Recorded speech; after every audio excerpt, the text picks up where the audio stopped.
Sir నమస్కారం sir. నమస్తే. Sir నిన్న సీఎం రేవంత్ గారితో భేటీ తర్వాత దిల్ రాజు గారు మాట్లాడడం జరిగింది. అంటే సినిమా బెనిఫిట్ షోలు, టికెట్ రేట్ల ఇష్యూలు అనేవి చాలా చిన్న విషయం. మన సినిమా ఇండస్ట్రీ గ్లోబల్ స్థాయికి ఎదిగే విధంగా సీఎం గారు కూడా ప్రోత్సాహం అందిస్తా అన్నారు. ఆ రేంజ్‌కి మనం తీసుకెళ్తాం అన్నట్టుగా ఆయన స్పీచ్ ఇవ్వడం చూసాం సార్. సో ఎంటైర్‌గా సినీ ప్రముఖులు ఆఫ్టర్ మీటింగ్ తర్వాత ఏదైతే చెప్పారో వాటిపైన మీ ఒపీనియన్ మీరే విధంగా చూస్తారు?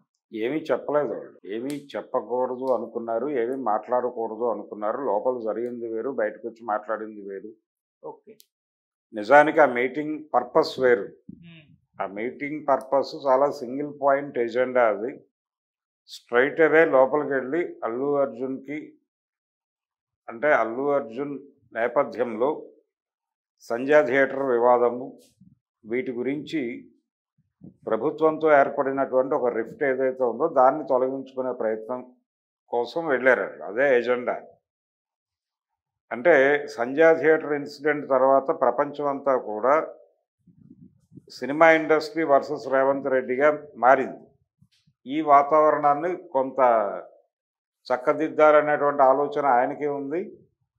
అలాగే వీళ్ళకి కూడా ఉంది. ఇది కొనసాగించడం మంచిది కాదు అనే ఉద్దేశంతో వీళ్ళు ఉన్నారు. అందుకని నిజానికి కిమ్స్ హాస్పిటల్కి వెళ్ళి చిత్ర యూనిట్ తరఫున 2 కోట్లు ఇస్తున్నాము అని ప్రకటించటం సందర్భంగానే ఈ విషయం సెటిల్ అయిపోయింది అనేది ప్రపంచానికి అర్థమైంది. హ్మ్. దాని కొనసాగింపే, దానికి అధికార ముద్ర వేయటమే నిన్న జరిగినటువంటి సమావేశం. అయితే ఫ్లోర్లో ఆయన చెప్పినటువంటి మాట ఏదైతే ఉందో, ఈ బెనిఫిట్ షోస్ ఉండవు, బెనిఫిట్ షోస్ అని మనం అంటున్నాం, వాళ్ళు మాట్లాడుతున్నారు. కానీ యాక్చువల్గా దీని సెన్స్ వేరు. బెనిఫిట్ షో అంటే ఏంటంటే ఏదైనా ఒక కాజ్ ఉంది, ఏదో ఒక ప్రజలందరికీ సంబంధించినటువంటి ఒక కాజ్, స్కూళ్ళని బాగు చేయటం కోసమో లేకపోతే ఇంకేదైనా ఒక పబ్లిక్ ఉపయోగపడే పని చేయటానికి ఒక ఫండ్ అవసరమైనప్పుడు ఆ ఫండ్ జనరేట్ చేయటం కోసం ఒక సినిమా షో వేసి ఎక్కువ రేట్లకు టికెట్లు అమ్మటం ద్వారా ఒక రకంగా చందాలు లాంటిది. అలా బెనిఫిట్ షో అనేటువంటి ఒక కాన్సెప్ట్ ఎమర్జ్ అయి ఉంది. ఇప్పుడు వేస్తున్నవి బెనిఫిట్ షోస్ కాదు. ఎవరికి బెనిఫిట్? బయ్యర్స్కి బెనిఫిట్, హ్మ్. ప్రొడ్యూసర్కి బెనిఫిట్ తప్ప ప్రపంచానికి బెనిఫిట్ ఏం లేదు దీనివల్ల. ఓకే. అందుకని ఈ బెనిఫిట్ షో అని చెప్తున్నారు కానీ నిజానికి ఇది ప్రీమియర్సే. ఈ ప్రీమియర్స్ అనే మాట చలామణిలో ఉంది ఆల్రెడీ. కానీ ఇప్పటికీ బెనిఫిట్ షోలని మాట్లాడేస్తున్నాం మనం తెలియక, హ్మ్. అమాయకంగా. ఇదే దొర్లింది నిన్న కూడా అక్కడ. అందులో భాగంగా వాళ్ళు ఏం చెప్పారంటే బెనిఫిట్ షోస్ ఉండవు, ప్రీమియర్స్ ఉండవు అని చెప్పాడు ఆయన. ప్రీమియర్స్ని కంట్రోల్ చేసేటువంటి పరిస్థితుల్లో మీరు లేరు కాబట్టి ప్రీమియర్స్ అనేది ఒక రకంగా బల ప్రదర్శనగా మారుతోంది. ఈ బల ప్రదర్శనగా మారటం అనేది ఇబ్బందికరం అనేది ప్రభుత్వం వైపు నుంచి వాళ్ళ వెర్షన్గా చెప్పారు వీళ్ళకి. మేము ఇది రిపీట్ కాకుండా చూసుకుంటామనే హామీని వీళ్ళందరూ ఇచ్చారు. ఓకే. ఈ పరిస్థితి రిపీట్ కాదంటే ఎలా రిపీట్ కాదు, సింగిల్ స్క్రీన్స్లో ప్రాబ్లం ఉంటుంది. హ్మ్. సింగిల్ స్క్రీన్స్లో మీరు ఏం చేసినా, మీరు ఎగ్జిబిషన్ ప్రోగ్రాం పెట్టకపోతే తప్ప కుదరదు. రెండోది పార్కింగ్కి సంబంధించిన ఇప్పుడు 1500, 2000 పెట్టి ఒక్కొక్క టికెట్ కొన్నవాడు డెఫినెట్గా కారు వేసుకొస్తాడు. వాళ్ళని మెయింటైన్ చేసే పరిస్థితిలో మీ థియేటర్లు లేవు. హ్మ్. కాబట్టి ఒక రకమైనటువంటి వెసులుబాటు ఇవ్వచ్చు ప్రభుత్వం అనుకుంటే. అదేంటంటే మల్టీప్లెక్స్లో ప్రీమియర్స్ వేసుకోండి, సింగిల్ స్క్రీన్స్ వదిలిపెట్టేయండి అని చెప్పచ్చు. మల్టీప్లెక్స్లుగా పార్కింగ్ కెపాసిటీ ఉంటుంది కాబట్టి అవును. అది ఇష్యూ కాదు. రెండోది అక్కడ ఒక అసెంబ్లింగ్కి, ఒక గ్యాదరింగ్కి ఒక స్పేస్ ఉంటుంది. సో ఆ అసెంబ్లింగ్, ఆ గ్యాదరింగ్ అక్కడ పెట్టుకుంటే ఏం కాదు. అది కూడా ప్రికాషన్తో చేయాల్సిన పనే. హ్మ్. మీరు ప్రేక్షకుల ప్రాణాలని పణంగా పెట్టి మీ ప్రచార కార్యక్రమాలు నిర్వహించకండి అనేది ప్రధానంగా చెప్పాడు ఆయన, సీఎం గారు. అదే చర్చ జరిగింది అక్కడ. ఎందుకు మీరు అంటే ప్రభుత్వం అన్ని విధాలా సహకరించింది పుష్పకి. టికెట్ల రేట్లు అబ్నార్మల్గా పెంచుకోవడానికి అనుమతులు ఇచ్చారు. ప్రీమియర్స్ 9:30 నుంచి వేసుకోవడానికి అనుమతులు ఇచ్చారు. 9:30 నుంచి అధికారిక అనుమతి ఉంది కానీ 6:30కి షోలు పడ్డటువంటి థియేటర్లు కూడా నాకు తెలుసు. హ్మ్. సో వీటన్నిటికీ అనుమతి చూడనట్టుగానే వ్యవహరించింది ప్రభుత్వం. ఓకే. సంధ్యా థియేటర్ ఇన్సిడెంట్ జరగకపోతే అసలు ఈ గొడవే లేదు. ప్రభుత్వం మాకు చేసినంత ఎవరికి చేయలేదని చెప్పుకున్నారు వాళ్ళు ఆల్రెడీ పుష్ప టీం. ఇదంతా బాగానే ఉంది. ఇన్సిడెంట్ జరిగినప్పుడు ఆ ఇన్సిడెంట్ జరగటంలో మా పాత్ర కూడా ఉంది, అందుకు మన్నించండి అని అడగలేదు అతను. సబ్మిసివ్గాను లేదు నేరాన్ని అంగీకరించే పద్ధతులను వ్యవహరించలేదు అల్లు అర్జున్. ఈ వ్యవహరించకపోవటం అనేదే ఇష్యూ. అందుకనే కొంతమంది సీనియర్ నిర్మాతలు దర్శకులు ఏం మాట్లాడుతున్నారంటే నిన్న జరిగిన ఎపిసోడ్ మీద ఏం మాట్లాడుతున్నారంటే సినిమా పరిశ్రమని తలకాయ ఉంచుకునేలాగా చేశాడు అని స్ట్రైట్ అవే అల్లు అర్జున్ గురించి మాట్లాడుతోంది ఇండస్ట్రీ. దీన్ని మనం చూడాలి. పరిశ్రమ వెళ్ళి ముఖ్యమంత్రి ముందు కన్ఫెషన్ చేసుకుంది, నేరాన్ని అంగీకరించింది. నేర అంగీకార సమావేశము అంటారు నిన్న ముఖ్యమంత్రితో జరిగింది.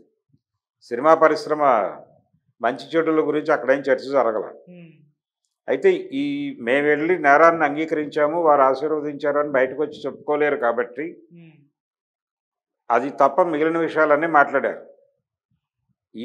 ఈ మాటల్లోనే రకరకాల విషయాలు చెప్పాడు ఆయన. ఒకటేమో మీ సినిమాలకు మేము రకరకాల అనుమతులు ఇస్తున్నాం కాబట్టి మీరు ప్రభుత్వం చేస్తున్నటువంటి మంచి పనులకు సంబంధించినటువంటి ప్రచార కార్యక్రమాల్లో పాల్గొనండి ఒకటి.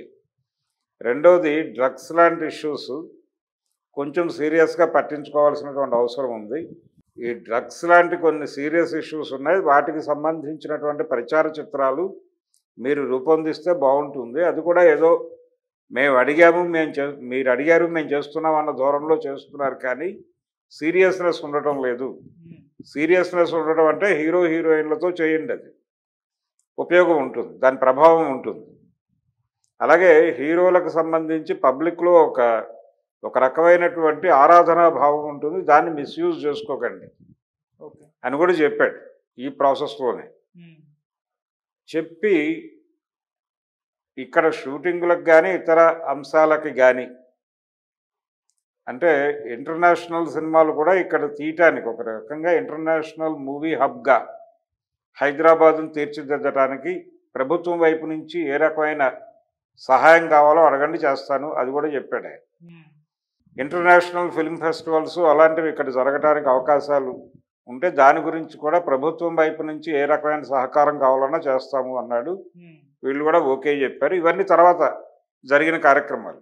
ప్రధానంగా అక్కడ జరిగింది కన్ఫెషనే.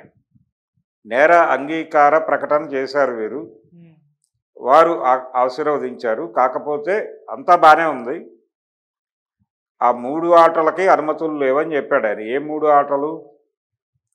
9:30కి, 1 గంటకి, ఉదయం 6 గంటలకి పడినటువంటి 3 షోస్కి పర్మిషన్లు లేవు. ఆ 3 ఆటలకి 1200 చొప్పున పెంచుకున్నటువంటి టికెట్ల రేట్లు ఉండవు. అయితే రెగ్యులర్ షోస్ ఉంటాయి.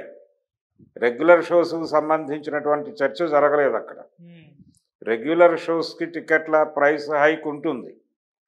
ఏది పుష్పకి అనుమతి ఇచ్చినట్టుగా 700 రూపాయలు మల్టీప్లెక్స్లోను 350 సింగిల్ స్క్రీన్స్లోను అమ్ముకున్న వ్యవహారం నడుస్తుంది ఇప్పుడు కూడా. కాబట్టి ఆ మేరకు ప్రభుత్వాన్ని అంగీకరింపజేసి వచ్చేశారు. ఇవన్నీ నర్మగర్భంగా జరిగినటువంటి, అంటే వాళ్ళ ఈగో సాటిస్ఫై అయ్యేలాగా వీళ్ళు వ్యవహరించారు. పట్టుబట్టలేదు, పట్టు విడుపులుగా ఉండాలి అనే వెళ్ళారు లోపలికి. ఆయన ప్రతిపాదనకు అంగీకరించారు, వచ్చేశారు.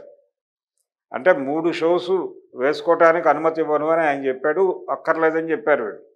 మీ ఇష్టం అండి అన్నారు. సో ఇప్పుడు 700 రూపాయల చొప్పున మల్టీప్లెక్స్ల్లో అమ్ముకునే టికెట్లని ఇంకొక 100 హైక్ చేసుకోవడానికి అడుగుతారు. అయ్యా మీరు ప్రీమియర్స్ లేవన్నారు కదా, ఇంకొక 100 పెంచుకుంటాం అనుమతించండి అని అడిగితే ఇస్తాడు ఆయన. పెంచుకుంటారు. కింద 500 చేయొచ్చు సింగిల్ స్క్రీన్స్లో. చేసి ఈ గేమ్ చేంజర్ అనేటువంటి సినిమాని ఆ పద్ధతిలో వేసి టోటల్ స్క్రీన్స్ షోస్ పెంచుతారు. స్క్రీన్స్ పెంచుతారు. ఇంకొక ఆప్షన్ ఉండదు. ఒక 4 రోజుల పాటు ఇంకొక ఆప్షన్ లేకుండా, అంటే ఆడియన్స్కి చాయిస్ లేకుండా ఈ 3 సినిమాలే వేస్తారు. Very first day game changer morning 7 o'clock నుంచి మొదలుపెట్టి షోస్ పడతాయి. ఈ షోస్ అన్నీ కూడా మల్టీప్లెక్స్ల్లో మొత్తం అన్ని స్క్రీన్స్లోనూ అదే సినిమా ఉంటుంది. మొత్తం 2 తెలుగు రాష్ట్రాల్లో ఉన్న సింగిల్ స్క్రీన్స్ అన్నిట్లోనూ అదే సినిమా ఉంటుంది. ఓకే. ఫస్ట్ డే ఊట్ చేస్తారు, సెకండ్ డే ఇంకో సినిమా రిలీజ్ అవుతుంది. దాన్ని కొంత అకామిడేట్ చేస్తారు, మూడో రోజు రిలీజ్ అయిన సినిమాని ఇంకొంచెం అకామిడేట్ చేస్తారు. ఈ వ్యూహరచన ముందే జరిగింది. ఈ వ్యూహరచన చేసుకున్న తర్వాతే సీఎం దగ్గరికి వెళ్ళారు వాళ్ళు.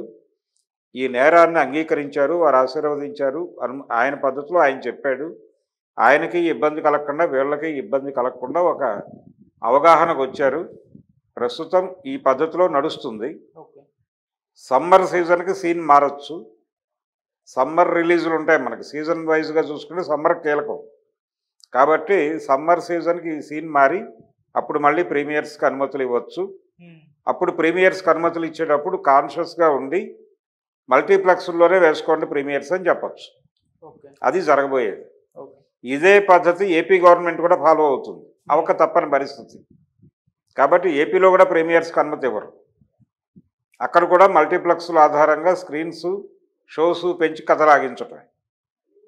అది నిన్నటి మీటింగ్ మీద వాళ్ళు బయటకు వచ్చి మాట్లాడిన విషయాల మీద నా అవగాహన. అంటే ప్రపంచ స్థాయిలో తెలుగు సినిమా ఇండస్ట్రీ గ్లోబలైజ్ అవుతుంది, ఇవన్నీ లోపల జరిగినటువంటి ఇతర విషయాలు కప్పిపుచ్చడానికి మాట్లాడారండి. అంటే హాలీవుడ్ సినిమాలు ఇక్కడ తీసుకోవడానికి ఎన్విరాన్మెంట్ క్రియేట్ చేద్దాం,